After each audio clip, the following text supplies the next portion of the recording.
24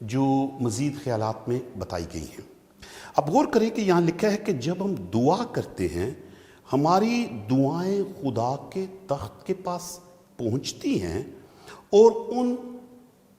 اور اس تخت کے گرد موجود فرشتے تیار ہوتے ہیں کہ دعا کے جواب میں وہ زمین پر ان لوگوں کے لیے آ کر کام کرے جن کے لیے شفاعت کی جاتی ہے۔ یہاں لکھا ہے کہ جو ہر دعا جو دل سے اور زندہ ایمان کے ساتھ کی جاتی ہے اس کا جواب دینے کے لیے غور کریں۔ ایلن وائٹ نے کیا چیز ہمیں یاد دلائی؟ اس کا جواب دینے کے لیے فوری طور پر یسوع کے حکم کی تکمیل کی جاتی ہے۔ جو ہی ہم دعا کرتے ہیں ہم خداوند یسوع مسیح سے دعا کرتے ہیں اور دعائیں تخت تک پہنچتی ہیں اور یسوع مسیح حکم دیتا ہے اپنے فرشتوں کو اور وہ جا کر کام کرتے ہیں۔ پھر لکھا ہے کہ ہماری دعائیں آسمان پر ایک تو وہ ضائع نہیں ہوتی، وہ وہاں ذخیرہ کی جاتی ہیں، ان کو قدر کی نگاہ سے دیکھا جاتا ہے۔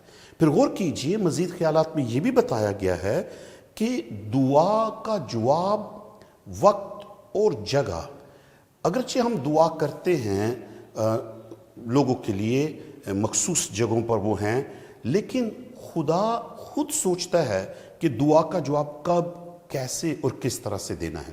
اس لیے ہمیں اس چیز کے لیے اوپن رکھنا چاہیے اپنے آپ کو۔ جب ہم دعا کرتے ہیں تو خدا کو موقع دیں کہ وہ اس میں خود کام کرے، اور یاد رکھنا چاہیے کہ دعا ہمیشہ اس طرح سے جس طرح سے ہماری توقع ہوتی ہے اس کا جواب ضروری نہیں اس طرح سے آئے، لیکن دعا سنی ضرور جاتی ہے اور دعا کا جواب خدا ضرور دیتا ہے، کیونکہ ہمارا خدا دعاؤں کا سننے والا خدا ہے۔ اور پھر یہاں پر لکھا ہے مزید خیالات میں کہ ہمیں اپنے رشتہ داروں کے لیے، ساتھیوں کے لیے، دوستوں کے لیے، بلکہ یاد کیجئے یسوع مسیح نے تو ستانے والوں کے لیے بھی دعا کرنے کو کہا تھا۔ یسوع مسیح نے دشمنوں سے محبت رکھنے کے لیے اور ان کے لیے دعا کرنے کے لیے کہا۔ آئیے یاد رکھیں کہ خداوند یسوع مسیح جس کے ہم پیروکار ہیں، جب وہ صلیب پر تھا تو 7 صلیبی کلمات میں سے پہلا جملہ جب یسوع مسیح نے کہا تو وہ یہی تھا کہ اے باپ ان کو معاف کر۔ تو جب ہم دوسروں کے لیے دعا کرنے کی بات کرتے ہیں تو آئیے صرف اس چیز پر محدود نہ رہیں کہ ہم نے دوسروں کے لیے صرف شفا کے لیے دعا کرنی ہے بیماری کی صورت میں۔ جی نہیں، ان کی روحانی زندگی کے لیے، ان کی برکات کے لیے، ان کی معافی کے لیے، انہیں مسیح تک لانے کے لیے ہمیں دعا کرنی چاہیے، ہمیں اپنے دشمنوں کے لیے دعا کرنی چاہیے۔ ایک اور خیال، ابھی حال ہی میں کچھ ایسی روایت دیکھنے کو ملتی ہے، لوگ اسرائیل قوم کے لیے دعا کرتے ہیں، جو کہ غلط نہیں ہے، ہمیں دعا کرنی چاہیے۔ مگر یاد رکھیں نئے عہد نامے میں خداوند کا بندہ پالوس تیموتھیوس کو خط لکھتے ہوئے کہتا ہے کہ دعائیں سب لوگوں کے لیے کی جائے، اور وہ پھر بادشاہ سے شروع کر کے قاضیوں کے لیے دعا کرنے کے لیے کہتا ہے، چھوٹے بڑے ہر ایک کے لیے دعا کرنے کے لیے کہتا ہے۔ اور یہ بھی یاد رکھیں کہ جب ہم دعا، شفایتی دعا کی بات کر رہے ہیں تو صرف یہ پاسبان کا کام نہیں کہ وہ دعا کرے، کلیسیا کا کام بھی ہے۔ آئیے غور و خوض میں جو سوالات دیے گئے ہیں 2 باتوں پر غور کریں۔ نمبر 1 یہ کہ پالوس رسول، ذرا غور کریں، پالوس رسول نے مختلف کلیسیاؤں سے درخواست کی، ایک تو وہ خود دعا کیا ہی کرتا تھا ان کے لیے اور ایک دوسرے کے لیے دعا کے لیے بھی کہا، لیکن پھر اس نے اپنی خدمت کے لیے دعا کرنے کے لیے کہا۔ تو شفایتی دعا میں مہربانی سے یاد رکھیں کہ وہ لوگ جو خداوند کی خدمت کرتے ہیں، ہمارے پاسبان، ان کو کتنی دعا کی ضرورت ہوتی ہے۔ آپ ان کے لیے دعا کریں کہ آپ کلیسیا میں مل کر ان کے لیے کبھی دعا کرتے ہیں۔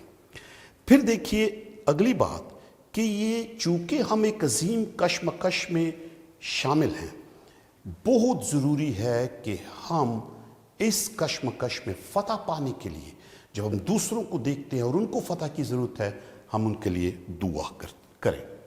خلاصے میں آئیے یاد کریں، ہم نے اس بات پر غور کیا ہے کہ ہماری مسیحی زندگی اور گواہی کا یہ بہت اہم حصہ ہے کہ ہم شفایتی دعا کریں دوسروں کے لیے۔ یاد رکھیے نئے عہد نامے کے مطابق ہر ایماندار ایک کاہن ہے، اور کاہن کا کام آدمیوں کے لیے خدا کے سامنے شفایت کرنا تھا۔